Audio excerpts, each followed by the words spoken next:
Ladies and gentlemen, please rise. And now to honor America, please join in the singing of our national anthem. Representing the three-time Stanley Cup champion New Jersey Devils, Arlette.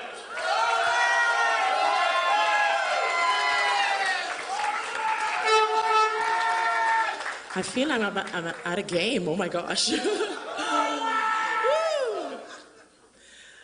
Oh, say, can you see by the dawn's early light what so proudly we hailed at the twilight's last gleaming, whose broad stripes and bright stars through the perilous fight o'er the ramparts we watched were so gallantly streaming, and the rocket's red glare, the bombs bursting in air, gave proof through the night that our flag was still there. Oh, say, does that star-spangled banner yet wave o'er the land of the free and the home of the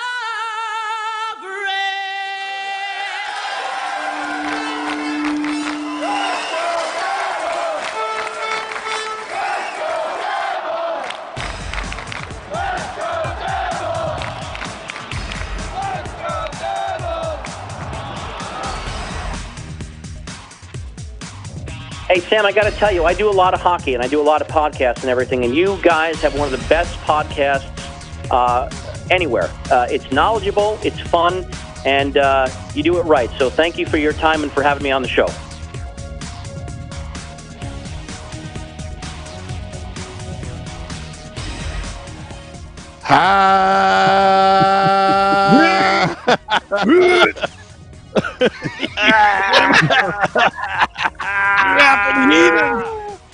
Off the rails already. 10 seconds in, we're off the rails. Quarantine time, baby. Happy Devils Sunday. This is the Let's Go Devils podcast, Season 3, Episode 38. We're just hanging out. That's all we're doing tonight is just hanging out. As Beer Baron is shifting the camera. Where's he going? I have no idea. I have no idea. He's gone. I'm back. You guys yell at me. By Overproc. Go ahead. No. Right, Go ahead, Beer Baron. Yeah, go ahead, Beer Baron. Pay the bills, man. Pay the bills. Go ahead, Beer Baron. Why don't you talk to us? Well, either it looks like I'm dropping a heater, or I look like I might be from somewhere. I got a little bit of chaw in the mouth. I'm going to spit it right over to this bucket over here. Hey, what? Talk about devil hockey today. Not only we going to be talking about devil hockey, we're going to be opening up a couple of beers. We're going to be drinking. We're going to have some fun. Come on. I don't know. All powered by Nova Product Design from Primetime Radio. Now simulcasting on the Primetime Radio Network. What a great start to the podcast after last week when we had Ken Danico. Now we're just letting out all the shenanigans that we had to hold back. Yeah, we'll be able to talk this week. You didn't get a chance to talk at all last week, and that's fine. I was more than happy to let Kenny Danico just kind of talk and go. Dude, we got to get him on again to do that again. That was awesome. Yeah, right? His stories I thought were fantastic. Learned a lot about the history of the team just from talking to him for about 2 hours last week. It was great. So if Kenny, if you're listening, thank you. Did you guys see the Doc Emmerich Doc's Dream, that video that NBC Sports put out? It was really cool. Yeah. He did the voiceover. They did some camera shots of him sitting in an empty arena. dreaming of pretty much coming back. That was really cool. I posted it on the Let's Go Devils podcast, both Twitter and Facebook accounts, our Facebook page, Let's Go Devils podcast, and at Let's Go Devils pod on Twitter. It's really good. It's really good.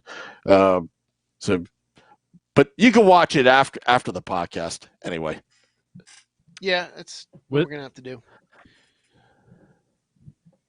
Yeah, Did you say I don't was know, Dano but was Dano the concentrating- voiceover? Did you say on that, Sam? Actually, did you say Dano did the Sam, voiceover, he or just Doc ghosted was doing out of the voiceover? conversation. That's what he. Oh, there. he is. Yeah. Doc did. Oh, Doc did. I thought you were meaning that Dano did. Okay, cool. No, I'll have to check no. that out. Hey, cheers to everybody. Cheers. Happy Easter. Happy Yeah. Passover. Happy Happy Easter, happy everyone. holidays. Cheers. Happy Easter or whatever. Easter, Passover, You celebrate. Ramadan Passover. coming up to all those that celebrate Ramadan. It's Right. There you go. hey, you know what?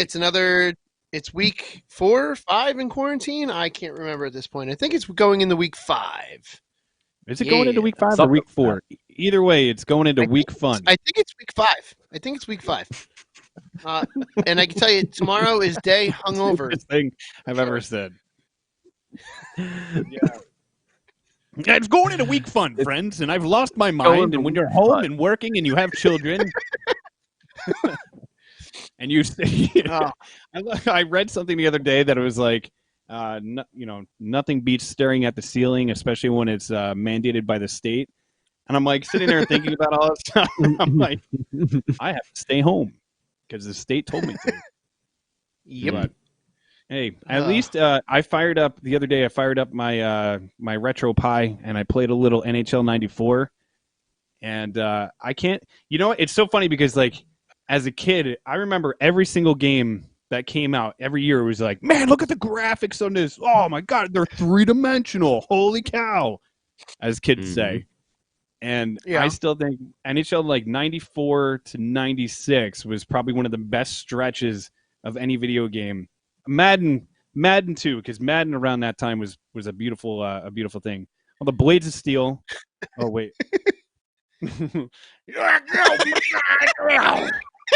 Had too much chili. You got this like the old Conan O'Brien show. Whoa. Evolving. Conan We're from back in the evolving. day. Yes, Oh, that's the old awesome. Conan. How did you do that, Sam? You magician. Yeah. Now I gotta drink a little beer. Oh, I can't line up my own face.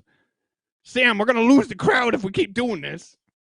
Come on, Yeah, get over seriously, here. Anyways, Now, Beer Baron, are you talking about just sports video games or video games in general? sports that video time games. period. I mean, Oh, the my favorite video game, if we're gonna go down that road, is BioShock. The first one of the best storylines, crazy game, awesome. Like just overall, if you're a nerd, you know exactly what I'm talking about. So I'm All going right. to say I'm going to throw mine out there as Mega Man 2. Yes, very high. Mega quality Man 2. Yes. Dr. Wily, right? Oh yeah, and all like 8,000 Mega Mans, but Mega Man 2 was that was my favorite, and well, I think it was the Wii. The big reason I got the Wii way back when was because they had Mega Man. I forget, it was like Mega Man 9 that they put out, I think, on that, or Mega Man something, and it was a side scrolling just like all the old original Mega Mans. That's the Wow. only reason why I wanted it. If I'm remembering correctly, I haven't fired up that Wii in forever. Nor have I played any Now's video the time. games in the Now's the yeah, I know. time. I have not yet played one video game in this whole quarantine NBA Jam, time period. Yeah, David Decker well is done. shouting out NBA Jam. dude. That's That is some, he's that's on some Super fire. Super Nintendo stuff right there. Yeah. Oh yeah. Right? From Right? way I always used to be downtown. I used to be the Portland Trailblazers just because Clyde Drexler, you could dunk from like 3/4 of the court. You just hit the special button, he'd dunk it. Do you remember that game? I think it was for Super Nintendo that came out. It was impossible to play. I believe it was called Stanley Cup Hockey. It had like I have that. the rotating screen and stuff like that. It was Yes. one of the first video games to like incorporate this. Like, and I don't know if it was just me because I sucked at video games, but I could never score in that game, like ever. And it was like, yeah, dude, like the announcer guy would come by and be like, "That's a lackluster period from the Devils," like because I was just like, "What? Like, how do I score? Take like 40 shots in a period and nothing. Would never be able to score in that game." But dude, I do remember that. That's some Super Nintendo right there. I was never any good at any sports video games. I sucked at all sports video games. Blades of Steel back in the day. All right, Blades of Steel, that's an exception. That's an exception. I can do that all night, but yeah, I used to be great at sports video games, but then like other like Mario and any game like that, I was effing terrible. So like I could destroy people in Madden to the point where they thought I was cheating, and I'm like, you can't really cheat in Madden. You just like you're just sucky, and I'm way better than you. But then I'd like get onto Mario, and then I couldn't play. Mario Kart, one of the best games ever. By the way, it's great. 14 minutes into this podcast, we're way off the rails, but that's okay. We're way off the rails. Yeah. But the title of today's episode is Hanging Out, and that's pretty much all we're doing right now is just hanging out, just kind of BSing about video games. So you said you sucked at anything that wasn't sports. I couldn't do sports video games, but back in this time period that we refer to as the day, I used to be straight edge and not drink. And what would happen when I was in college, all my roommates would be done and hammered, and we had a TV in our kitchen, and I would fire up Mega Man 2, and I would just play it and just destroy the game, and they would all just be watching in amazement as I destroyed the game. And this was like a multiple occurrence. Like it would just be like, oh, they're all drunk. All right, here we go. Mega Man 2, let's go. And I would just destroy the game, and they would all sit there and watch just like in amazement. But the best setup, I got to say, was when I was a sophomore. I lived with the same guys for pretty much all through college. We had every system from Atari to N64 in the apartment, set up on multiple televisions in the living room. We had every single system that you could have over that time span that we were all growing up. We had set up in our apartment living room that you could play at any single time. It was probably the best setup that anyone could ever have had, up into the year 2001, 2. Like we had everything from PlayStation to Atari. It was great. That is nice. Wow. It's like the earliest edition of a man cave. Yeah, pretty much. Oh, here we go. Oh, no. Oh my God. Hey. Dude, what team should I be? Don't. If you're smart, you'd be Canada. They don't have China. They don't have China in here. So should I be URS? No, be Canada or the Czech Republic. Yeah, the Czech Republic will be able to destroy people. I'm trying to remember the music from that. Oh, yeah, I'll turn up the music. So Hold on a sec. By the way, all right, you can turn that right off. Oh man! And you know what? As we're talking about video games, as we're talking about video games, I see our live viewer numbers just dropping like a stone. Yeah, whatever, man. Whatever. If you want us to talk about Devils hockey, we'll talk about Devils hockey. But honestly, like after last week when we talked to Ken Danico and he just kind of like reminisced. By the way, my favorite part of that whole conversation was when he was saying like how he needed this, how he's just like us, like he needed that conversation to like get his mind off of everything that's going on, and it's just cool to talk hockey and maybe we could open it up on the Facebook group if anybody has any questions or if they want to fire off the hip on something appropriate, ask away. We could talk about what we think is going to happen with this team next year, when we think the season's going to start. I think it's going to start on time. I think everything will be back to normal. As normal as it can be. Yeah, Scotty's right? happy to hear that. I'm just curious what they're going to do as far as wrapping up this season and what they're going to do. I know there's, all the different leagues are floating ideas of what they can do. All the different sports, potentially having all the teams in one city doing like a tournament type thing where they're just playing in multiple arenas. That's like the $1 million question that I think, that hopefully will be answered sooner rather than later. But we're not going to know that until we see progress in this. And we're on the East Coast here, and we're getting pretty hit pretty hard in our area. And the big thing is what's going to happen as far as the rest of the country is concerned, and is it going to progress? Is the East Coast going to get lighten up, and the rest? Who knows? But I would like to see us, a Stanley Cup awarded. It would be interesting. It would be kind of historically ironic that the two times that a Stanley Cup is not awarded is for the same reason, which is a pandemic. It would be interesting. It would be historically ironic. 100, was it 100 years? Because or 1920? 102. Was it? 102 years. 102. Oh, 1918, right? 1918, 1919. So I guess 101 technically, yeah.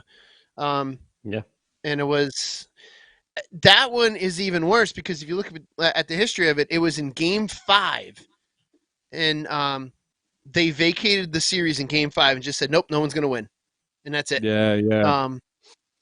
Which I've got a book that's on my list of books to read that I ordered before all this went down about that season and that series too. That I'm hopefully going to get to once I complete the book I'm reading right now. Coincidentally about that pandemic as well, but it'll be interesting to see that and to know more of the history about that season and what happened. And it's going to be, that's $1 million question. If we knew what was going to happen, we'd be getting paid a lot more and doing bigger things than we're doing right now. I wouldn't be broadcasting from a bathroom. Hey, wait, you're broadcasting from a bathroom? Maybe I am. Who knows? Scotty, I'm going to shoot this question to you. This comes from Steve White in the Facebook group. I'm sure you covered this in the past, but do you think that Scott Stevens could be an impact player in today's game? That's a really good question. Well, yes, absolutely. Because, if you just go back to his pre-Devils career when he was with the Capitals, and he was a much more offensive defenseman, and even in his beginning years, hello, it's all me right here all of a sudden. Yeah. So I think he would be able to. He could skate. He could hit. He probably just wouldn't be able to be as physical as he was, But even in his early days, he was much more of a, involved in a lot more, fisticuffs, as Doc Emmerich likes to say. But I think he would be fine. And Short Scott, just to go back to your point about, the Stanley Cup not being awarded. I don't know. I think I'm kind of okay with it at this point. If we're all in this thing sort of together, and it's like we're stuck isolating for the next couple months, let's not put these guys at risk and have them in hotels isolated away from their families and everything like that. And is it really fair to have just like a tournament? One hot team who may not even have made the playoffs. Look at where the West is. How the Devils, but also look at the West right now. There's so many teams that are within like a point or two of each other where these standings left off. If they can't finish that off and really see how the season would have played out, I don't know. I'm fine with it stopping for like a reason like this. This is a very serious reason. It sucks. I would love to see it come back, but at a certain point, I think we should just be like, this season, just get it out of your head and let's start preparing for next season instead. You know what? All and right, they also so- lost two other they also lost one other Stanley Cup due to a lockout. So at least and that was in our lifetime, and that's not too long ago. Mm-hmm. Yeah, but I say the lockout was a season that just didn't happen. This is not like where we've completed most of a season, more than 3/4 of a season, and now we have nothing. The lockout season, just there was no season. So I'm going to throw this out there, right? So looking at the league standings right now,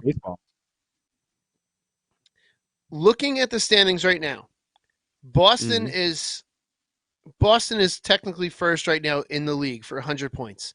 So let's say you vacate this season, no Stanley Cup awarded, whatever. We move on to next season. How about this?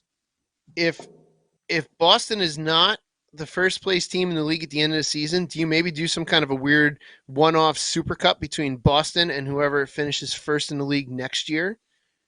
just like a random, or Boston against whoever wins the Stanley Cup next year, just like a weird one-off Super Cup type of deal, where you give Boston leading at the end of this, what was basically the end of the season, a chance to play for something. Well, I mean, you would have to have the entire team intact from this year, and there's a good possibility that there can be guys that are going to be moving on or whatever. Yeah. Mm-hmm. I would still award all like the NHL awards and stuff like that. However, like the season ended up, just give out all the awards and everything like that, but just not. You could give out Stanley the awards, Cup. but you can't give out. Yeah, obviously that's the only ones that you wouldn't be able to give out. Like they could still get the President's Trophy for having the most points in the season, and that could be like, hey, way to go, raise that banner. You gotta, yeah. I mean that's just what I mean. I guess that's just my personal feeling, Nashville. And we should open this up to the Facebook page as well. What do you guys think about it? Hit us up there. Let us know your feelings on this. I've just kind of like made my peace with it, where I just feel like, it's all like all good and well wishing and everything like that. But there is a lot of risk involved for these guys to, like I said, they're going to be away from their families. Wait a second. They're going to be in hotel rooms. What's up? I'm sorry, but our one of our best friends, if you will, Mr. William H. Bauman, just posed a really, really interesting question. What about trades with playoff push clauses? How does that play out? So the Devils have a couple of trades. Yeah, I was about to mention about the conditional. Yeah, I was about to say about the conditional. Because I don't know if you guys saw the Tom Fitzgerald interview, Matt Loughlin, and Nick Vallon and I did like the aftermath, just kind of reviewing that. The pre-recorded live interview? Yeah, the one where they had natural sunlight, like this. Yeah, natural sunlight. You're like, at 8 wait o'clock. a second. Yeah, at 8 p.m. night on the East Coast. Yeah. Wait, so are you on the West Coast? But where are you? We were talking about it, and when Matt Matt read off a question, and one of the fans posed that question, he literally had no idea, and he said that this is above my pay grade. So he's just in limbo right now. Well, what happens with that? I don't think even the league at this point really knows, what's the fair way to go about it. Because right now, I believe that the Coyotes are 4 points out. Am I correct? And the Vancouver Canucks are tied, but lose the tiebreaker, so they're technically out of the playoffs right now. So we should they sure also about have that? 70. We should just Yes, get their first I'm place. looking at it right now. Okay. Nashville, they're That's tied with really- Nashville. that's a They have really, really 38 good points, but Nashville has more regulation wins. Yeah.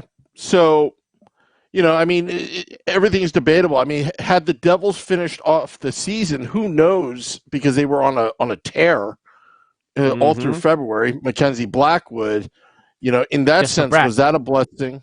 Jesper Bratt, was that? It's real interesting how they're going to kind of play this out. And Nick and I went through scenarios and whatnot. The goose was but, just getting loose, Sam Wu. The goose was just getting loose. Oh, absolutely. Loosey goosey. No, I mean that's a really good question, and I mean that kind of poses Where'd you a got? lot Sam ghosted us again. Look how he That's does. what he Like does, just bro. ghost us. Dipped in. He's like right He in the dips middle out. of something. And he's just like poof, gone. I'm back. Say hello. Dip out. It poses an interesting question, but I don't know exactly how are they going to figure that out. I mean, that Vancouver sitting on the outside, affects us. So, is this where it ends? Is there something, Yeah, I don't know. That's for exactly people in that higher pay grade to decide and figure out what's going on. But they have to have some sort of resolution. So I'm going to go to our good buddy Joe, Jersey Joe. So he Stanislav. I think I actually got it right. Stanislav. He said if you could build the 2020-2021 team up, who are you bringing back and who are you bringing in? So I could sit down. That would actually take me to sit down and actually want to look at who's any pending UFAs, all that kind of stuff, to really pick names out. I don't know why the hell what I'm saying that is making you giggle so much over there. Well, because earlier you're like, sure, anybody, ask us all the questions you want on Facebook. And I knew someone was going to ask a very detailed question like this that you weren't going to be able to answer. And I was just laughing that it was the first one you went to. I should have passed that one off to one of you guys. Yeah. Yeah. You posed it. Let's hear the answer. Yeah, let's go there. I don't Come on, know. Chief. I would like them to possibly bring in somebody. Well, Well, my let's microphone talk- stopped working. I froze. Let's talk about the guys on the team. Who would you want to bring back? Well, there's no pending. The Devils have no pending UFAs except for Rooney. I Well, believe. He's Kevin the only Rooney. UFA now. So Kevin Is Rooney, Hayden, even at Kevin Rooney, Is Hayden's on a 2-year No, deal, or is he one? no, he's got one more year left. But I think Okay. Rooney is the only pending UFA that the Devils have. I mean, there's a couple RFAs. Well, we lost Andy Green, so that was another one. So we have to replace somewhere on defense too. Andy Green, Simmons, and Rooney. I think Simmons were is another only- one. Rooney. So I think So need a wait. Hold on. Need a Is top there- center. Nico is a number 2, and Jack is a number 3. I don't know about that, Jeremy. I don't know if I necessarily agree with that one. I like Pavel Zacha at our number 3. He seemed to be As do showing a little bit. Finally, near the end of the season when it got stopped, it seemed like he was starting to put together a little bit more of some offensive numbers. I don't know if it was, working with Nikita Gusev, that kind of like sparked him. Who I don't know if it was just me, but Gusev was starting to turn into that player that I felt like made other people better on the ice around him. So I think it took a little while to adjust to his game, to the North American game, but he seemed to be coming around. And I'm actually really excited, to have him definitely on the team for next year, but maybe they might think about extending him even more after that, right? Because I believe he's only on a 2-year deal. Yes, you are correct. Thank you. Thank you, Mr. Trebek. Well done. What about you? What Sir is Kat? a What do you think? 2-year deal? I mean, do you have anybody? Honestly, like, I'm not trying to cop out of it. It's the truth. Like, I don't know Yes, you are. off the top of my head You are. anybody. You totally are. Listen. I'm being honest with you. I have no idea. Well, I think what do we're you- kind of getting. I think one of the things that we're going to get shortchanged on by not seeing the end of the season is the Devils were kind of turning hot. So we're really going to lose out on seeing what a player like, Gusev was going to do with the rest of the season, what Blackwood was going to do with the rest of the season. So all of that, Yes. losing all the rest of these games, we're gonna miss out on, and even Jack Hughes, see if maybe he was going to turn it on towards the end of the season, and I'm going to have to default to what Ken Danico said last week, that he believes in Jack Hughes. It's just the kid's got to grow up a little bit, which is going to be a naturally occurring thing. We're in such an odd spot because I think there are so many players that the entire team, actually, for that matter, was right on the cusp of doing, Some really good things of there. this end of season push, Yeah. which wasn't going to be for the playoffs necessarily, but it was just going to be the end of season push. Like, all right, well, you have 10 games to prove, what your worth to this team is going to be, either come trade deadline or re-upping on contracts so we can rework. I think we're kind of like in a pause here, that we were just, and the same thing with Binghamton too. They were turning hot at the right time, which They were now turns really out to hot, be the yeah. wrong time. And I think we're kind of stuck here in this lurch of what could have been, and it's we were seeing a lot of promise, and it was finally that promise that we were all hoping for, that it's really hard to make any of these calls right now because, if we had no UFAs, we kind of got rid of, any potential UFAs that we had. But what were these players going to do that would merit earning a longer term contract or reworking a contract? Like, we just don't know. So that's kind of where we're stuck. I do know, we looked good when everything went to hell, literally. And, I think we were all starting to see this team that could have been, and also to kind of throw on that, what do you do about coaching? Nasruddin had this opportunity, with a couple games left to really show what he can do. So now do you, how do you figure out who's going to coach this team? Nasruddin kind of got screwed in a sense. Some of the players that were trying to prove their worth got screwed in a sense. We're all in a really hard position. I do know that, we definitely need a couple pieces. We need one piece to shore up the defense and to get that solidified. I think having maybe one more good in their prime veteran forward would help shore up the offense. And I think Blackwood is probably going to be the future in goaltending. But I think we're going to have we've talked about this over and over again for the last 3 years. It seems like we've had a 1 and a 1A as far as goaltending is concerned, and maybe we didn't really have that with Kincaid when we thought we did, but we may potentially have that finally now with between Blackwood and Snyder. And then maybe we lost out on the ability to move Snyder. Maybe Snyder was going to go on a hot streak, win 5 games in a row, and all of a sudden be tradable come July or the draft. And that's the crazy part about all this is there's so much unknown now, and there's so many unanswered questions. I know. And it feels like everything that, like you said, was trending in the right direction. Our friends Hockey Skate Down over on the Facebook group just said, and I'm going to butcher the hell out of this name, I wanted to see Kokokinen or Kokonakinen, whatever the heck that guy's name is. He was in McLeod, my boy. That line was supposed to be coming together, and then that was the night that they shut down the NHL because I like that there's so many things that were on the horizon. There was a lot of young talent that was supposed to come up and try to make like a name for themselves or an impact. You bring up Nasruddin, and that's such a good point because he didn't do a terrible job. He started turning his team around. It took maybe like 10, 15 games for them to really get under control and to I guess understand his message. I wouldn't mind bringing him back. I know everybody's going to be like, yeah, but look who's out there, like Laviolette and like all these like really sexy names that are out there for head coaches. I don't know. Do you sexy? Very sexy. Like $220 worth of pudding. But I mean, like, do you? If anybody gets that reference, but do you stick with Naz or do you go with somebody else?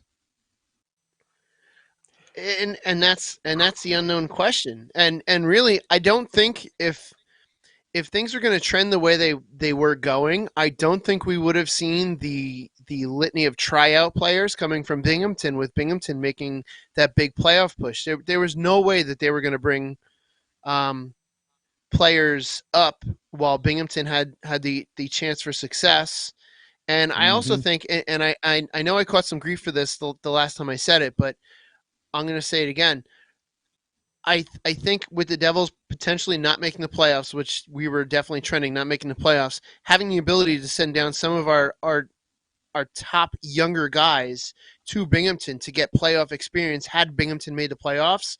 Yeah, it's AHL. I know it's lower competition, technically a lower level competition, but the competition to win a tournament that is the playoffs, you cannot get away from the fact that experience of winning a tournament like that, or at least having any experience in a playoff tournament, is valuable no matter at what level. And I know they've all had that success at that level because they made the NHL, but you had the opportunity to send some of these younger guys that may be on two-way contracts, like, hey, go down to Binghamton, go win what is it, the Kelly Cup in the AHL, I think it is. It's like, go down, win it in the AHL, get your playoff experience since we're not going to get it here, and get that just for the experience. And I know I'm going to get a bunch of crap for that, for saying that, sending someone like Jack Hughes or even Gusev, if he was eligible to go down. Like, if you had the ability to send some of these guys down just to get that tournament experience that they may not have had in a while, send them down, get that playoff experience, and just go win something. Yeah, I totally agree, man.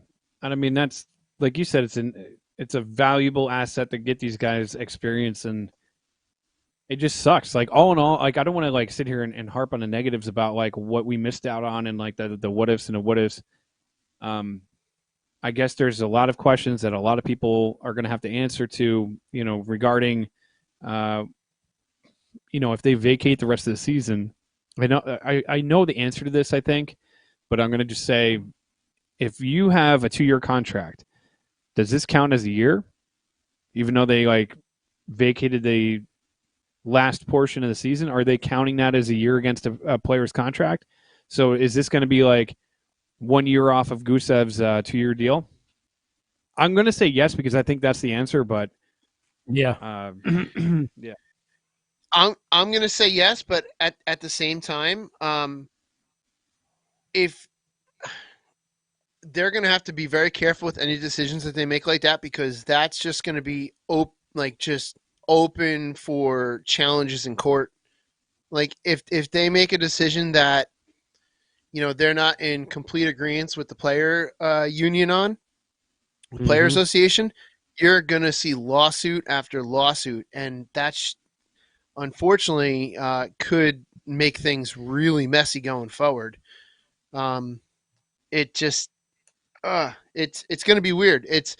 There's so many decisions that have to be made, so many things that have to be done, that I'm personally glad I'm not making any of those decisions to be in that spot and be like, oh yeah, look what I have to make a decision on. And with all hope, they're going to make these decisions in complete, in agreement with the Players Association and the owners, and so that everyone's happy. But with all hope, everyone's going to be on the same boat, and obviously they're not going to make everyone happy, because it's impossible to make everybody happy. But they're going to, those decisions, I'm glad I'm not making them.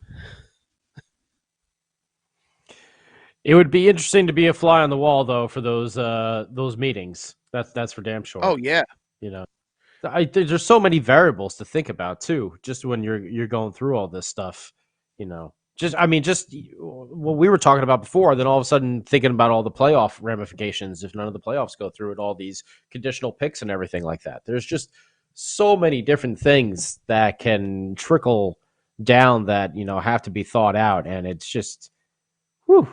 That's an intense workload right over there. And Hockey Skate Down just put it in the Facebook group, talking about July 1st, which is traditionally the UFA open season. But what if no decision is made prior to July 1st? What if it's still an open question? What if they don't start until after July 1st? They're going to have to push UFA, season back. And then is UFA season going to... There's just so much stuff that's got to be figured out, between UFAs and then the draft. And what about the draft? When do you do the draft? Like usually the draft is the end of, late June, end of June, and then you can have those players into the mid-July camp that you have with that rookie camp. So when do you have the draft? Do you have the draft in September? And do you have the draft? I was going to just say, maybe, do you also, when's the lottery? Do you do the lottery at the same time? Because the lottery should have been now. Last week. This past week, it should have been. This week. We should have found, I believe it was going to be like the 8th or the 9th, like it was last time. We should have been given the first overall pick again. This past week. Yeah, right. And the first pick, New Jersey Devils. I think they just need to bring Ray back for Ray had the high roller, lucky, with that stuff. They need to bring him back for one night only type of deal, lottery nights. Bring Ray Shero in. And on a one day basis, New Jersey Devils, Ray Shero. So Jerry just brought up I don't know if you touched on this too. But Jerry just brought up a great point in the Facebook group. He said, what's going to be messy is the cap. With 20% less revenue this year, what is the cap next year? Several teams won't be able to deal with the contracts already in place. They'll have to make some type of accommodation. Hey, you know who won't have to deal with that? The New Jersey Devils, because they were near the floor. So cheers to not having to worry about that problem. But cheers to yeah, being that is a really good Lord. question, though. It's man. And Stephen White says lawyers won't go broke in this, and that's correct. They're not going to go broke. There's Yep. going to be plenty of this. By the way, hello to Dewey who's watching. I'm sure you'll be Dewey plays and refs in my rink down there in Morristown. And Dewey, I'm sure you're going to be making bad calls against us, and I'm going to be making saves on your shots at some point soon. So hello to Dewey there. But yeah, there's so many different variables at all these leagues, not just the NHL and the Devils, but so many different that all the leagues are going to have to figure out. MLB, Yeah, and then you have leagues like MLS that just got 2 weeks into their season before everything was vacated. That is a different. That's a Major whole League other Baseball. situation. Like that's Major League Baseball hasn't even started, which I think that's where you're going to get your situations where you have players and contracts, and does this year count against that contract or not? That's going to be amplified in those leagues which either didn't get started or just got started, whereas the NHL, the NBA had been what I'd say 90% finished, 85% finished if you're going to be generous there. Well, look at Moose was on a couple weeks ago there with the WNHL, and they were in their final, and they had to stop. They were in the final game. Yeah, they were in the final. So and they had to stop. What do the girls do? They're not going to have. They don't. And we talked about that in that episode of what are they to do? Like, what are their situations? Are they going to have like who knows what they're going to have? Like, we floated a whole bunch of ideas, but there's all kinds of variables that you have to consider, like free agency and all kinds of this. And, and congratulations to Moose for getting that new contract and her re-signing like that. So congratulations to her. But what about all those players that were going to be potential free agents? And all of a sudden, let's say they do a 1-game, championship for them. And do they have the teams that they were going to go play that original game with? Like, who knows? Yeah, I would never allow that. Think of that. If there was a UFA and you signed them, and then they're like, okay, we want you to go back and play for your old team. No way, because if he gets hurt in that game, like, no, you can't do that. That's just it just at that causes point, so many issues. If you made that decision where you were going to have that one-off, you're going to have to the league's going to have to implement a roster freeze and then an open season immediately afterwards. It's got to be a roster freeze and then immediately afterwards, which may cause either a delay or an extended preseason going into delaying what would be the normal beginning of the season. So, like, let's say for the NHL, let's say they get the Stanley Cup playoffs, finish the season Stanley Cup playoffs in August, September. You have to give the players a little bit of time off as well, even though they all have time off now. I'm sure there's still something in their contract that says after their season they get a certain amount of time that they have off. You're going to have to extend that preseason and, maybe have the season start. Well done, Beer Baron. Much later than we're regularly used to. It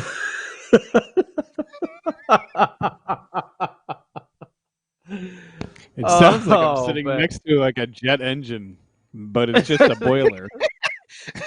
We heard earlier. Oh God! Just so everyone who doesn't know, listen at home there. Our wonderful Beer Baron decided to build his home studio right next to his boiler. So when it goes on, it sounds like a train coming into the station. I wanted to feel like I was at Newark Penn Station, and I was, Sam, it lost its funny. Because now all you see is the bottom of my beard. Anyways. Scott, as the only professional on this podcast, would you have advised Beer Baron to build his studio where he did? I had no choice. No. Possibly elsewhere. As in anywhere elsewhere in the house, except next to the boiler.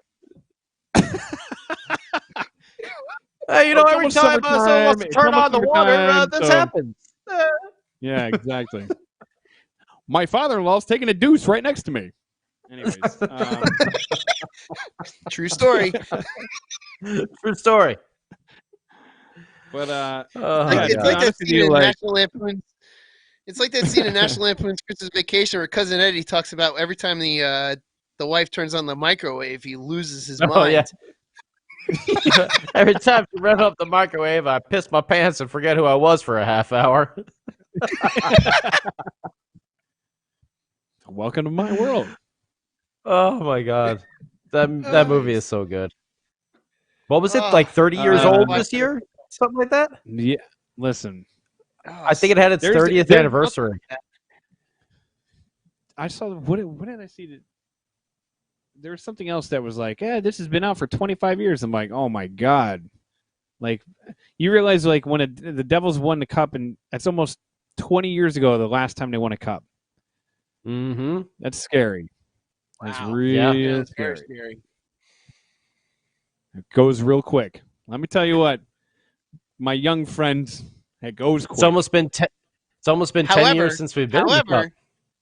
Yeah, that's true. However, we've seen our team win more Stanley Cups than our friends who are misguided and poor life decision Ranger fans. That's really true. That's for sure. They can Mattel all they want, but how many cups do we have versus they in the last, 30 plus years? We have more. Yeah.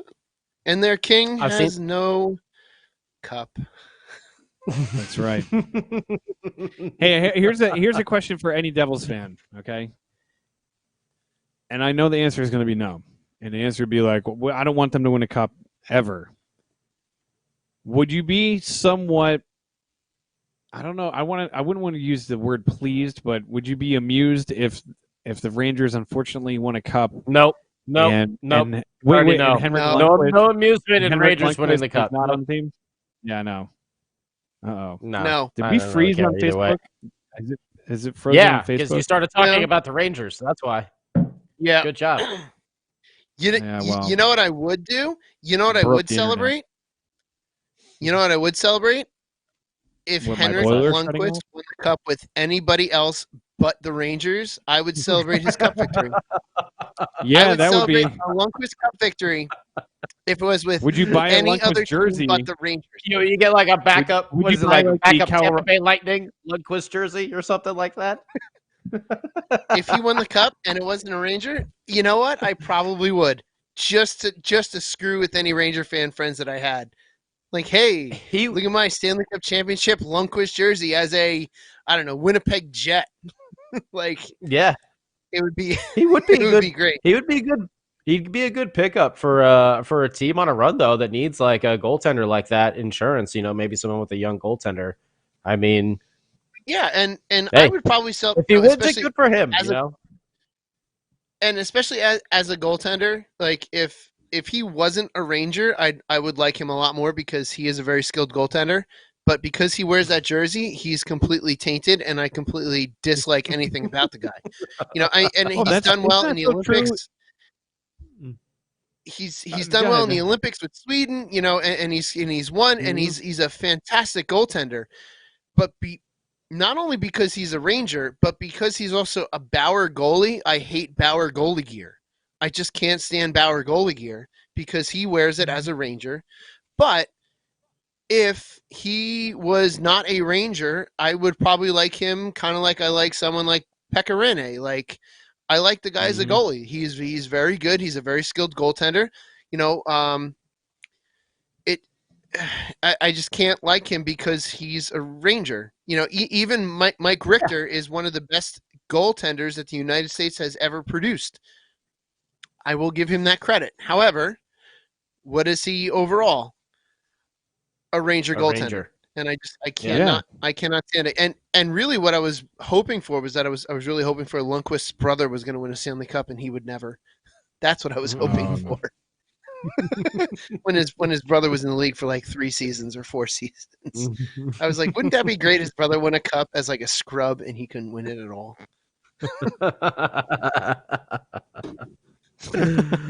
Oh man. Joe Stanislaw says Yeah, right. Joe says his favorite non-Devils goalie is Ben Bishop. Where is Ben Bishop now? Is he on Dallas? He's in Dallas. He's in Yeah, Dallas, right? Man, my favorite non-Devils goalie. Now I have to think who that is. Current or all time? That's a good question because my first thought went to Mine two is Eddie goaltenders, Belfour. and that was Trevor Kidd. My first thoughts was to go to Trevor Kidd and Trevor Kidd. Trevor Kidd. There and you Hasek, go. Yeah. That's what I thought. Yeah, Hasek would be my go-to right there. If I had to pick a favorite goalie, I was actually watching some of the what was it, Stars and Sabres Cup final, and they had the Devils Sabres when they had that 4 overtime game that the Devils lost in the first round of the playoffs, I think. Yeah, I mean Hasek was incredible. Marty was incredible too. It just sucks that we ended up losing that one, but. Wow, what a game, man. It was just incredible. But Hasek, he was a beast, just flipping around. Yeah, I for just you remember, but he was just so unorthodox, and you saw that every time someone came down the ice, he was just like like it was like a Scooby-Doo cartoon going on, in goal over there, but he was so effective. It was unbelievable. See, mine would have been Here's what Hasek did. I don't mean to cut you off, Beer Baron, but while we're talking about Hasek, here's what Hasek did for the position of goaltending. He took what was a very traditional position, and he showed that you can play in a very untraditional way and still make it. Basically, it's do what you need to do to make a save. And I think everyone that grew up playing goal in that era, myself included, in the mid to late 90s, you saw what Hasek did, whether no matter who you liked, and you said, that is awesome, and that's now in my arsenal of what I'm going to need to do to make the save. He pretty much proved that you do what you need to do to stop that puck, and I'll admit I've definitely made Hasek saves before because you know that it's possible. He proved that it was possible to be on one side and just, all right, let me throw my legs up and just do a complete spin and see what happens with my pads. And, oh, look, I got it. I got in the way. That was what he was able to do. It just he completely revolutionized that whole scramble style of goaltending. And my high school goalie that's a senior this year, I sent him that highlight clip from that game, the Devils Sabres game, and I was like, just watch the goaltending here for a second. And he was amazed. Like that, I don't know if it's because that's when I started playing and started learning, and I think that mid to late 90s was, for me, the pinnacle of goaltending. There were so many different styles and so many different ways to play the game, and the position got like completely changed. It was insane. Sorry, Beer Baron, I didn't mean to cut you off. I had to go with that. No, it's all good. For me, I'll cut Beer Baron off too. So so you know what I was thinking actually. No, but I just wanted to say real quick though that late 90s, the amount of goaltenders around the league, with Marty, with Hasek, even having those elder statesmen like Patrick Waugh, but also you still had Ed Belfour, you still had Curtis Joseph, you still had a lot of these like you had a lot of Cujo. Was that Van Viesbroek was down in Florida at that time? He was still kind of he took them to a Cup Finals. Remember Olaf Kolzig from Washington? Ole the goalie. Hell yeah! I don't know if you mentioned Patrick Waugh, like Jim Carrey. Anybody remember Jim Carrey? Oh my gosh, Mike Vernon. Jim Carrey came out so hot and then went nowhere. Mike Vernon, Chris Osgood, Rick DiPietro for like a half a season when he showed up in the league, and then he got hurt, and he was hurt and on the IR and got signed for 1,000 years. If he didn't get hurt, those goaltenders around that were really crazy. Yeah, but I mean, for me, growing up. Okay, thanks. So when I was a kid, it was obviously I was a diehard Devils fan, but I always had a second love, and my second love was the Chicago Blackhawks. And a lot of that came from playing those old NHL games like NHL 92 and Jeremy Roenick and Chris Chelios and Michael Goulier and Eddie Belfour. Eddie the Eagle. I was a huge Eddie the Eagle fan. I was a big Belfour fan. And obviously Dominik Hasek. And you brought up such a great point when like kids growing up. I remember playing street hockey, and if you had to put on the pads, and like most of the time you didn't have like all the correct equipment, and so you would end up playing with like just a regular player's helmet with the cage that looked like very Hasek like, and you know, like you said, rolling around on your stomach and like kicking your foot up and just flopping all around and doing whatever you had to do, and you would stand up and you'd instantly think like, man, I just made the craziest Hasek save. But yeah, I mean, that time you don't think about it often, but that time was a great time for goaltending. Up until I went to college, I used the old helmet cat-eye combo that Chris Terreri and Chris Osgood used, and I just recently found it in my parents' garage, and I'm gonna clean it up and just to have it, because that cat-eye combo was it's amazing how I didn't get hurt, because it was like this, like right on your face, and if you took one right to that lower part of the face, forget it. It was it was only about like that much padding. But speaking of Eddie Belfour, at the time, like playing street hockey, the best street hockey pads you could have had in the mid-90s were the Ed Belfour Cooper street hockey pads. No. Yeah. The red and black Ed Belfour Cooper set. Yep. That was the best ones. Those are the best pads and the coolest pads to have mid-90s for street hockey. Much better than the Milex I used. Oh, I had the black Milex with the black Milex with the black plastic on the outside. Dude, we had those, and then as soon as you wore through the knees on those bad boys, you'd take some duct tape and you wrap it around and you put on some like shin pads, and that way you could keep diving around. Dude, I remember the first time. Oh, go ahead. I think about I think about how I play now, and like thinking about, because I was when I had my Milex pads, I was not nearly as skilled as I was today. Like trying to go into a butterfly in those Milex, to me, thinking about it all these years later, hurts to think about. Like it would just be impossible. I remember having like such a disdain for butterfly goalies because of Marty, and like how Marty was almost like the anti-butterfly goalie, and you had Patrick Waugh with those big, pillowy pads and like a Jaguar and well, I mean, I don't know, like, growing up, obviously not playing the position like you did, but I don't know. We were always kind of in the mindset of like, you don't need to be a butterfly goalie, but then everybody started doing it. Yeah, but here's the thing with that is Brodeur was not a butterfly goalie by any means. Like Patrick Waugh was the epitome of what was and what was to become the butterfly goaltender. Brodeur was the hybrid style where he was he was right smack in the middle between a traditional stand-up goaltender and using some of the butterfly techniques that Patrick Waugh did also well. And that, to say that you hate the butterfly because Brodeur didn't do it. Brodeur definitely used parts of those butterfly tactics, if you want to call it that, or part of the butterfly skills. I mean, Patrick Waugh was that complete butterfly. And if you look, like you mentioned John Van Beesbrook in that 96 finals, that was on the other day and I was watching it. Patrick Waugh, his pads, the Coho pads that he had at the time, they were definitely designed with graphics alone to just look exactly like how he played. Like those were a sweet set of pads to have if you were to have like the pro level Patrick Waugh Cohos at the time in the mid 90s. But Brodeur was definitely that hybrid style where he would use some butterfly, would also still play some stand-up style. He was kind of like that in between that was right there, even though Patrick Waugh was definitely older than Brodeur and broke into the league and won the cup, much sooner than Brodeur. Excuse me, but Brodeur was that weird hybrid style. And that's kind of going back to what we were talking about earlier. Like you look at any of the big goaltenders from the mid-90s, Brodeur, Waugh, Mike Vernon, Chris Osgood, Curtis Joseph, Felix Potvin, they all had a different style. Today, you watch any goaltender today, and they're pretty much all carbon copies of each other.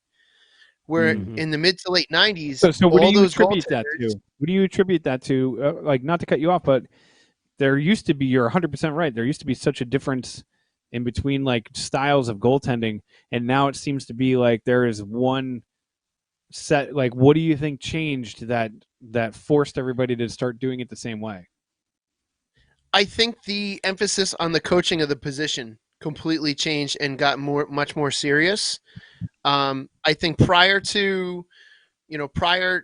around that time, the goaltending position was just starting to be, coached a lot better, and there was a lot more going into the position. Growing up, I didn't have any kind of specific goaltender training until well later in high school, and my college coach was a former goaltender, so I got a lot more then. But coaching goalies in the mid to late 90s, and when all these guys were coming up in the late 80s, early 90s, goalies were not. You had goalie coaches, but they weren't as specific as they were today. Like now, goaltending, if you look at the coaching that's done, especially the higher levels and any of the higher level camps, it's such a complete science now in that position. Like the position has caught up to the rest of what was going on with coaching with every other position on the rink. Like it's definitely caught up, and it's also had to catch up to the speed of the game, which has completely changed since the mid-90s.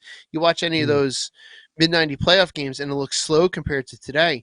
So I just think the position has caught up with the rest of the game. Yeah. Oh, the rules definitely changed it too. Like go ahead. Being able to like basically accost somebody going through the middle, you know what I mean? Like grabbing them and hooking them. I remember watching like, some of the early 90s, especially if you watch like the 90s, the cup run, right? When the Devils won a Stanley Cup in 95, like you watch that cup run and there's games where you're like, damn, Danico could have been called for a hook like 35 times in that game. You just watch how the play of the game is, and it's like dudes would just get bear hugged in the middle of the ice as they're trying to, break into the zone. It's crazy, like how, I don't know if we don't really think about it now, because you watch the game now and it's just so fast because there's so many things that they took away that eliminate that, all that grasping and grabbing and stuff like that. It's just, I don't know. Somebody said that Wayne Gretzky, Steve White said Wayne Gretzky, no chance 99 scores near what he did against 90s goalies. What do you think of that? Scotty?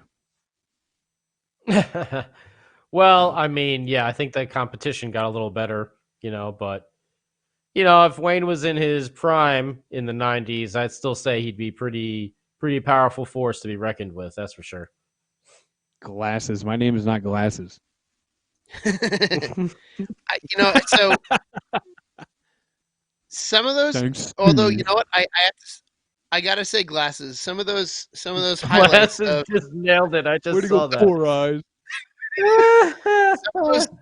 I have to say some of those goals that you see Gretzky score and the reaction of the goaltenders, it's kind of like, at least for me, I kind of look at it and I cringe, like, ooh, that was such a poor decision. But again, goaltending has been completely revolutionized, and would he have scored less? But then again, he still continued to score up until the end of his career. He was, as much as I hate to say it, and I know Ken Danico is friends with him, and doesn't really. I still hold a grudge against Gretzky for what he said about our team.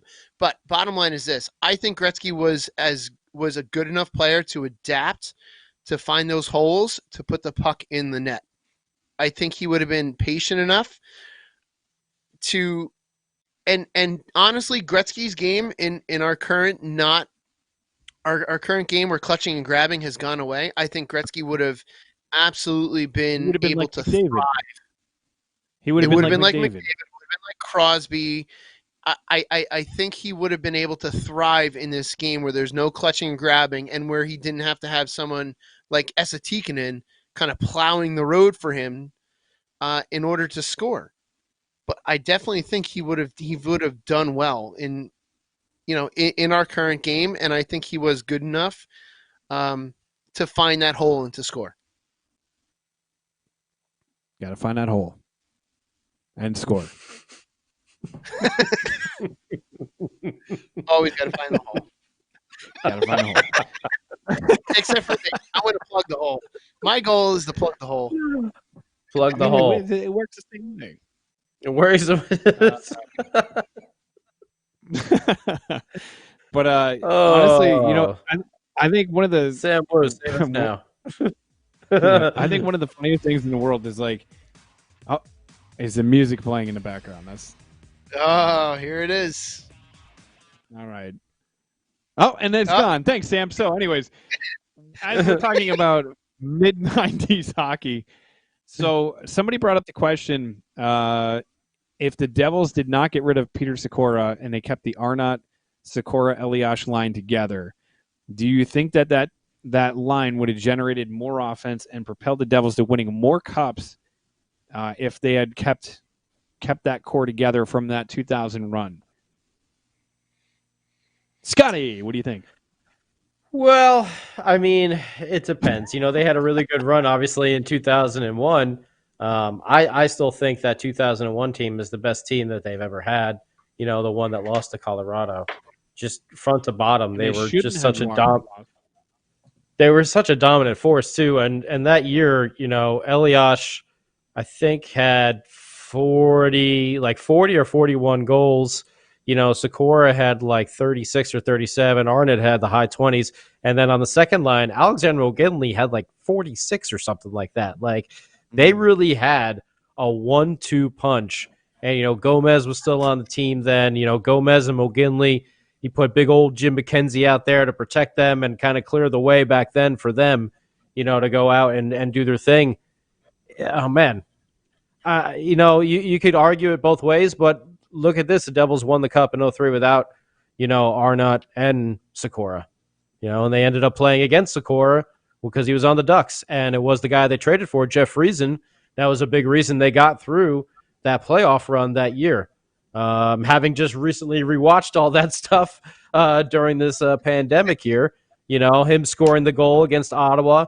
Everyone talks about Mike Rupp, with the game winner in Game 7, but Friesen scored 2 goals in that game to really, seal the deal on that cup because, Marty shut out the Ducks, so it was whatever the first goal was the game winner. But those 2 goals by Friesen really locked that series. He was clutch in the playoffs. He almost reminded me of not in the sense of Claude Lemieux as a player, but Claude Lemieux's scoring touch.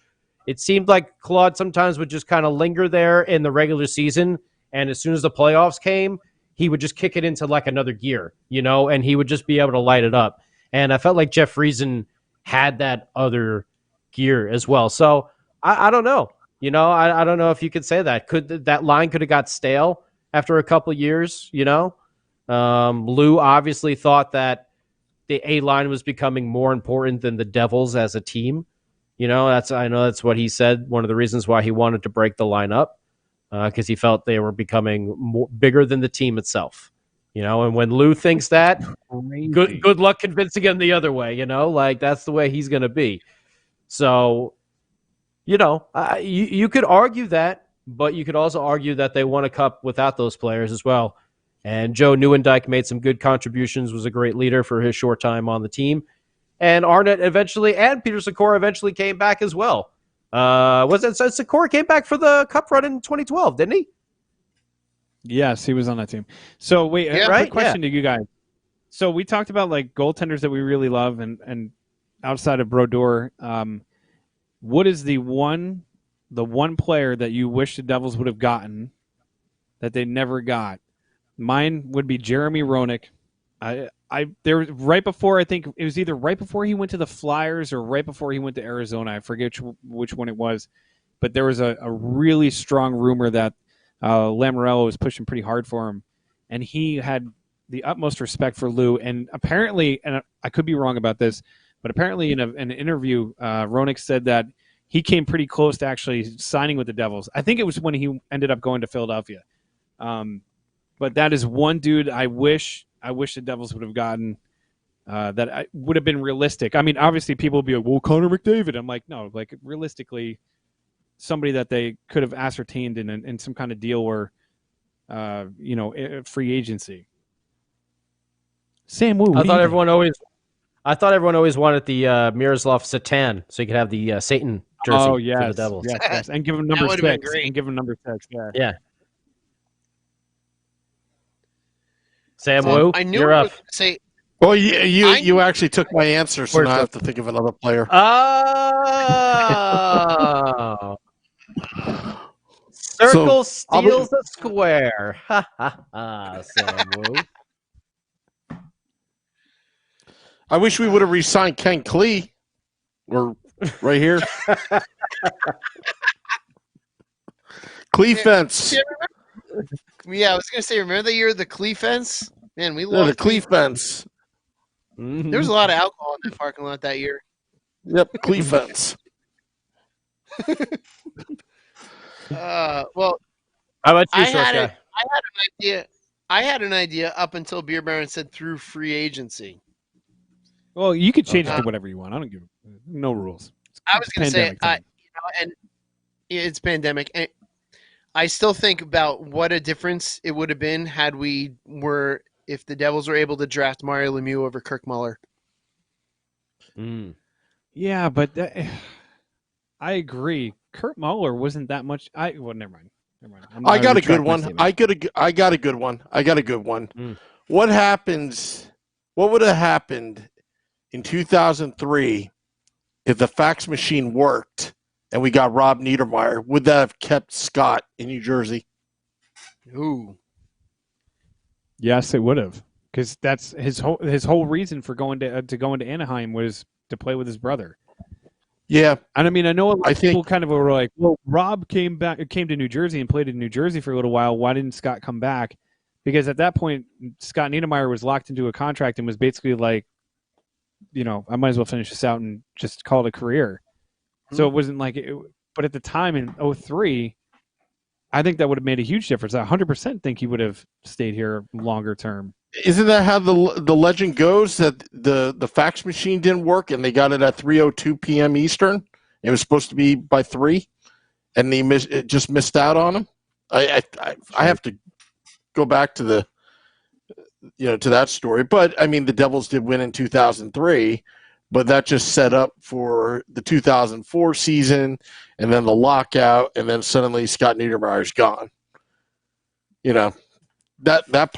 That part really sucked. And if that had something to do with that mess up, I mean, that could have altered history. Who knows? Rob Niedermeyer could have been on the 2003 team, and the Devils may have not won the Cup. You just don't know. Maybe you would have coughed up the puck in Game 7 for Ottawa to tie it again. You just don't know that. But I'm just happy with the results so far. Steve White, you're not clogging up the Facebook group. Thank you so much for everybody who's listening. I just have to put that out there. Thank you guys. Hopefully everybody's staying safe, staying healthy, stay home. This is a good time to listen to us, because this is like what we should be doing, right? Broadcasting from bathrooms, staying home, all that kind of stuff. Mm-hmm. So I'm gonna throw this out there. What if in 1990 the Calgary Flames do not trade up to get Trevor Kidd? Because they traded up to get Trevor Kidd because they thought he was going to be the better goaltender. Whoa, here comes the dog. It's it was National Pet Day, so I just want everyone to say hello to Winston right here. This is my big old bulldog. Say hi, buddy. Oh my God. Hey, Winston. Say hi, buddy. Hey, Winston. He looks unamused. He's doing exactly what a bulldog does. Yeah, he just woke up and came stumbling in here. So anyone out there with pets, anything like that? I think yesterday was National Pet Day, right? So here he goes. My cat was cruising around here earlier. I don't know where she went. Two consecutive weeks, 2 dogs made an appearance. Ken Danico's dog, and now it's Scotty's dog. There you go. And now Scotty's wrestling his dog, I guess. Yeah, like what if in 1990 the Flames hadn't traded up to get Trevor Kidd, and what if we had drafted Trevor Kidd instead of Rodor? We had that pick at that point. Like, think about how our history would have been completely changed. Yeah, Matt in the Facebook group just said we wouldn't be in Jersey anymore in the Flames if the Flames drafted Marty, and that's kind of an interesting take on that. Yeah, like okay, I gotta. So can we play off of what he just said? So that's a really if we were good in point Nashville, too. If the Devils sold the team and the Devils moved to Nashville, and you still had a passion to be a hockey fan, you still wanted to watch hockey. I probably would have just automatically went to Chicago, or not. I just would have become a Blackhawks fan, just because that was like my secondary team. So I was like, oh, all right, well, I guess that's my first team. What about you guys? Who do you think you would have ended up being a fan of? I probably would have Hard, followed because you the can't national. Probably follow the national team a little bit. I don't know. I'd see how it goes. Be weird. It'd be weird, and I'd be spiteful. It'd be weird. I mean, I wouldn't want to root for the Rangers, obviously, or the Flyers. Hell no. Probably not Nope. the Islanders, Islanders or the Penguins. Yeah, I would probably pick, if I didn't go with the Nashville, if that's where we were moving, if I didn't go with the Nashville team, the same franchise, I probably would have picked a team out west, like random, that I liked the jersey of or something like that. Yeah. Yeah, that's about all I can think of. If I would have, man, I have no idea who I would have picked. Potentially Winnipeg, but no, because they were moving. I would pick the Montreal Canadiens. That's who I would have picked. Yeah, front running son of a. Yeah, I mean, honestly though. yeah, because the Canadians have won what since '93? Exactly. No, exactly. Well, if you think about it, at that time, if the Devils moved at 93 to 95, wouldn't have been that long ago. So you'd have been like, yeah, I'm picking the Montreal Canadiens, and kind of would have been like, hey, you're sort of a front runner still, because they only won 2 years ago. All right. I got a what if for you. Are we doing what ifs? I feel like we're in what if. Crazy what I guess we are now. Okay, here's a crazy what if. Never ever. What if the Devils' new arena ended up in Hoboken like it was originally supposed to, instead of in Newark? Sam, by your response, I want to hear what you say first. Yeah, it would have been it was a lot of supposed to be in those train yards. I don't think any of us would have been alive. I mean, we probably would have drowned in the Hudson or something. Oh God! Imagine how first of all, I have to say I love the Prudential Center. I love where they put it, and I'm not just saying that because we're getting paid by anybody, because we're not. I actually think it's awesome that you can take the train there. We're not. Trust me, we're not. I think it's awesome that we can take the train right there. That was one of the biggest things that I fell in love instantly with the Prudential Center, because I was like, at the time, it was a 5-second drive to get on the train, and then boom, take the train right in, boom, take the train right back out. If it was in Hoboken, as cool as it would be, and the scene of Hoboken, and it would probably be super cool, like right on the water, like you'd see New York City in the background. They probably have way more events and crazy things there. They probably would have had, like, I don't know, whatever. It would have been a nightmare to get in and out of Hoboken during a game. Thank you. Think about think about the 2012 Cup run. Think about that Cup run going into Hoboken. Well, you take the train to Newark, and then take the train to Newark and take the path to Hoboken. Yeah, but unless they built a direct line. Unless they built a direct line. Yeah, there's no direct way into Hoboken, and driving into Hoboken is a nightmare. There's one exit off of 495 before the tunnel to get into Hoboken. The traffic, like the traffic getting off of and parking's 280, terrible.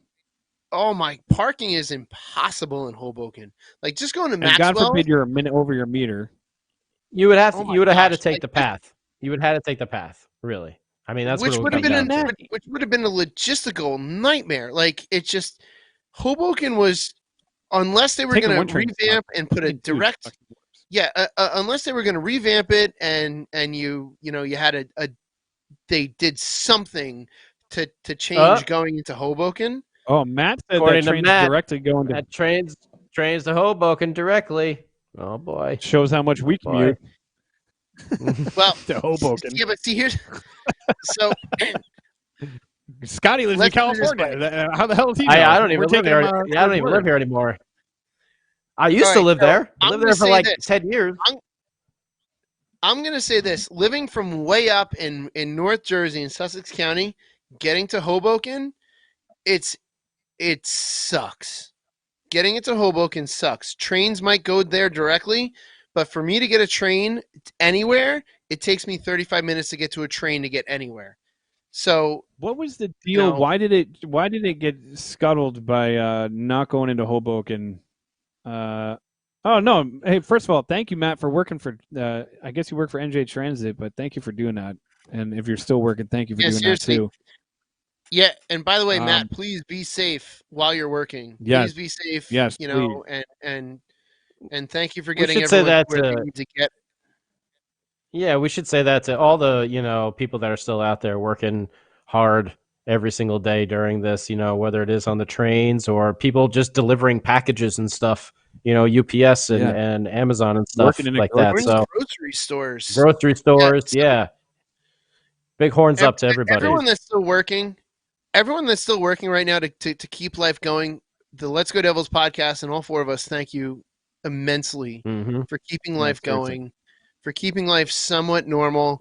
And please, everyone that's out there doing those jobs, please be safe, and be healthy. And everyone that's going out there and going to the food stores to get supplies, also please be patient with all those people that are working, because Yeah, and wear a mask, are you just- moron.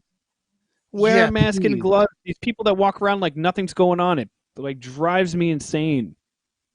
Well, Anyways, just I don't wanna make get sure into that if you do wear them, throw them in the garbage, not on the street or in the Oh my parking gosh, lot. it's been Or so oh, dude, every day Hey, I guys. go jogging and I can see latex gloves everywhere, like by the parking, and I'm just like, oh man. And that's not the latex you normally Meanwhile- see laying on the ground.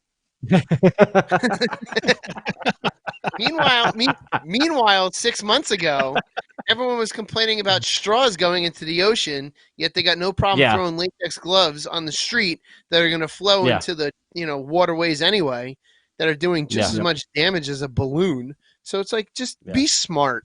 Everyone, just please be smart. Anyway, there's our rant. Anyway, Sam, you were going Yeah. to say something? I did some research, and I'm going to pull up an old image, a sketch of the Hoboken Arena. I'm just trying to load it into the system, but Oh, nice. I found a Matt March actually- 2000. Go ahead. I'm sorry to interrupt you, Sam, but just Matt brought up a mentioned great it's gonna be on point. the train. Yeah, he said the original design of the arena was built on top of the Hoboken train terminal, but since the terminal was a historical building, that's why they wouldn't do it. That's really super interesting. I'm But all bring it for up, that. Sam. I'm curious to see that. I'm all for that. Keep history. I'm all for that. Yeah, but it would have been cool if they could have incorporated the historical building, into the new arena. Mhm. That would have been Yeah, my that'd be that really would have been cool. my counterpoint. That would have been So if cool. I were the All right, if Sam, I were the let's one say- proposing the building, I would have said, "Hey, let's try to incorporate it instead of taking it down." Whatever. Sam, let's say it. That'd be cool if there's like a personal train line for the Devils, the D train. Yeah. Sam's having problems. No, Took off I'm his not having antlers. problems. I just can't even cut in. Hold on a sec. I just want to Go ahead. bring this. I want to get this image Run up the train because to it's Hoboken. Oh, I can't even get a word in over here. Jeez. all right. still So waiting. this is if you go to the Facebook live feed, YouTube, Mhm. Periscope. This is the old sketch of what the Oh, that looks arena super would have looked cool. like. Now I'm going to read this off. Now is March in 2000. On March 16th, John J. McMullen sold his team, the New Jersey Devils, to the Yankees Nets affiliate for $175 million. He paid 6 times the $30,000 he paid for the franchise. He paid $30,000. No, this has got to be wrong. But as he took the money, refusing to grant him air rights over the so it was Governor Whitman that refused to give him air rights over the historic Erie Lackawanna station, despite his offer to build the arena without public subsidies. Oh. Interesting. And So she put the- McMullen she put railed the against kibosh her. on it. Yep. So she put the kibosh on it because she didn't want him to build it on a historical site, and that was it, or was it because that? Oh, well, there's more. There's more to this article. Let me read this. So this is good. It says this is good news for Hoboken Ooh. residents who This is like vigorously forensic files. fought McMullen's proposal to locate the 18,500 seat Devils Arena atop Hoboken train terminal. The Quality of Life Coalition and its constituent groups, the Coalition for a Better Waterfront, the Environmental Committee of Hoboken, and Hoboken Alliance for Lower Taxes collected over 1,000 signatures on a petition that they submitted to Governor Whitman last. Just 1,000 signatures?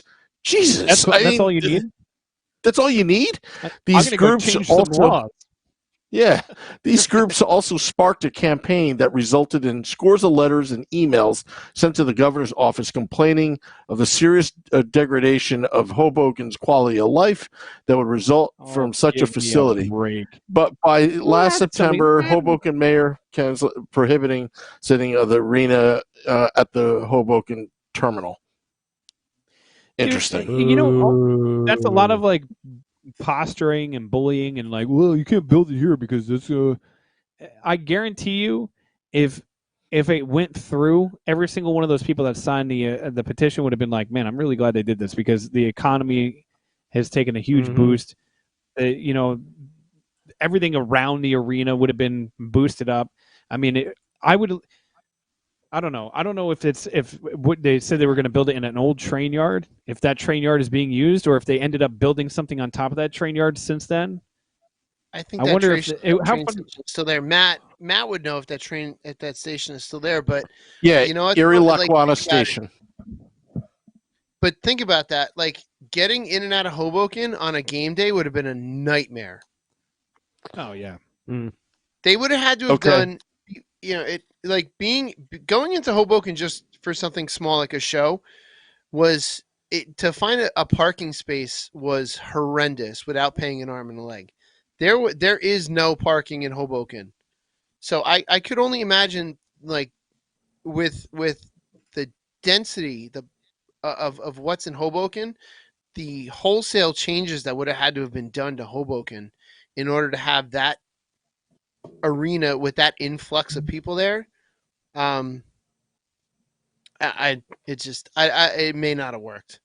Also, there was something that towards the end of the article, and if you remember, so there was Ray Chambers that wanted to revive the downtown Newark, which is now where they're playing with Yank Nets, if you remember, but also the New Jersey Sports and Exposition Authority wanted to build a new arena for both the Nets and Devils. So that was probably the reason why Whitman was trying to deter them from going to Hoboken to try to get arena for two teams because it's not financially viable just to do the Nets. So that's interesting. Man, I wonder if, let's say hypothetically, and I know we're up against the clock here, but hypothetically, if they did build the Devils Arena in Newark or in Hoboken, and everything ended up being the way it is, like the Nets went to Brooklyn. I know some people were like, man, Newark doesn't bring free agents and blah, blah, blah. I wonder if there would be more of like a sex appeal to the Devils as a franchise being in Hoboken as opposed to being in Newark. You would. I will say this. I mean, I will say this. If I ever strike it big and I've got $100 billion and I bought the Devils, I'd move them out of Newark and move it to Hoboken. I'll tell you the reason why. I'll tell you the reason why. Because there's no internet across the street at PJ Ryan's. That's why. You could invest a little bit of money in bringing in a better internet system, but you're like, nah, I'm going to take the whole arena. I'm going to shift it out of there. We're going to put it on a couple of pickup trucks. Yeah. We could just get a hot spot, but instead it's like, no, buy the team and move it into a better location with better internet. You know what, though? I'm going to say this. We all bitch about Ranger fans. Sorry, I didn't mean to use the word, but we all complain about Ranger fans coming to Devils games when the Devils play the Rangers. Could you imagine being one stop away from New York City and all of the Ranger fans? Oh, could Lord. you imagine? It would be 100 times worse. It would be 100 times worse. It would be You could have a much Devils worse. Coyotes game. You could have a Devils Coyotes game and still have 20% Ranger fans sitting in there. But I will tell you this, though. If you look at our demographics, just this podcast, and I know it's a small sample, before this, shutdown on COVID, 40%, 45% of our listenership, those downloads came from New York City. So you would We think love that a New York lot of City. these It's- Devils. Think about all those Devils fans coming home and one stop to see a Devils game most nights of the year on the way back. Yeah, but New York City to Newark is not that bad of a schlep. You know, it's not like they moved them down to the Pine Barrens or something like that. Yeah, okay. it's true. So last question: outside of Hoboken, outside of Newark, Path also runs a lot later than the regular New Jersey Transit, which you could take from Hoboken. that's true. Yeah. So you're yeah. So So it does just gives you different options. outside of the Newark and Hoboken, name one other place that you would have liked to see the arena built. It's a hard question. It's a real head scratcher. I mean, maybe I say somewhere Cape like May. no, probably somewhere like New Brunswick. You know, like where they can team up with like Rutgers and partner up. You know, something maybe like that. I don't know. They would make sense though. It's in the center of the state. I don't know. Transit. I hate New Brunswick. Into New Brunswick. I know. If you've been there for 5 minutes, I'm gonna say, you know what? I'm gonna say, build a better arena in the Meadowlands. I thought Okay. the Meadowlands was. I loved the Meadowlands. It was an easy drive from North Jersey, and we had a parking lot to get, to have a lot of adult beverages in before a game, and then take a very loud bus ride over to the Devils game. I would say keep it right there in the Meadowlands. I loved being in the Meadowlands. It just seemed so much easier to get to. I would build it. The environmentalists will hate me, but I don't really care. I would probably build it over the Great Swamp in Chatham, where the old Newark Airport was originally proposed, and build it there in the swamp. Chatham. In Chatham, where that watershed is, all that like barren land. Yeah. It would have been a great place in Chatham. The frogs and the herons and the little and the turtles, birds, and turtles. Don't care. I mean, heck, the turtle. They built in the Meadowlands. Why can't they build in Chatham? Because the Meadowlands is like, I don't know. You go to Chatham. What you're about like, Morristown? All right. Morristown would be great. Imagine build in Morristown. Morristown, yeah, or Montclair. Yeah, Morristown, cool. Yeah. Yeah. All right, guys, we're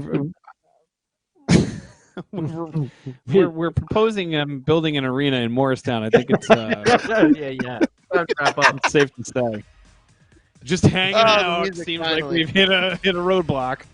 Thanks, Sam. It's time to leave the bar and go home and drink more alone. What could have been? What could have been? What could have been? Red Bank. That's what Joe Stanislaw said. He would have built it in Red Bank. Red Bank. Red Bank. Red Bank. Imagine a long ride for me, but see, it'd be a crazy far drive. But imagine like Atlantic City, like in the middle of Atlantic that's City. Too far. That would suck. That's too far. That rivalry between the Flyers would have been intensified. yeah, it would have been. Yeah, it'd be all Flyers fans because none of the Devils fans want to drive 2 hours to the game. That's why. 100%. Well. You're like, well, All right, Sam. What were we gonna say? been on the train for 3 hours. I was going to close the show. Any last words? Yeah, go ahead. Everyone, be safe. Those are my last words. Be safe and be smart. Yeah, Be safe, be smart, smart. and healthy. Wash your hands. Don't throw the And gloves keep on the drinking. ground. Till next Yeah, you time. filthy animals. Let's go, Devils. Look at how sweet that building was.